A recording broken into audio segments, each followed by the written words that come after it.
оилаи Бурихоновҳо аз ноҳияи Темурмалики вилояти Хатлон талаб доранд, ки гунаҳкорони марги се фарзанди онҳо нозанини 10 сола, маҳҷабини 7 сола ва шаҳриёри 6 сола ба ҷавобгарӣ кашида шаванд.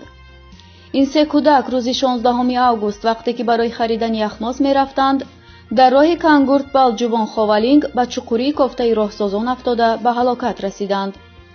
аз навсозии ин роҳро ширкати чинии China Road бо маблағгузории Бонки Осиёи рушд анҷом медиҳад.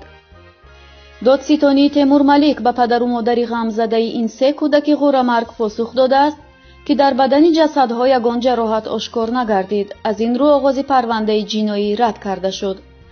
аммо дар ин бора ки чаро атрофи чуқурии кофтаи роҳсозон аломатгузории огоҳкунанда гузошта нашудааст, чаро атрофи қубуре ки хатари ба он афтидани кӯдакону ноболиғон мавҷуд аст ба хотири бехатарии девор накарданд, чизе гуфта нашудааст.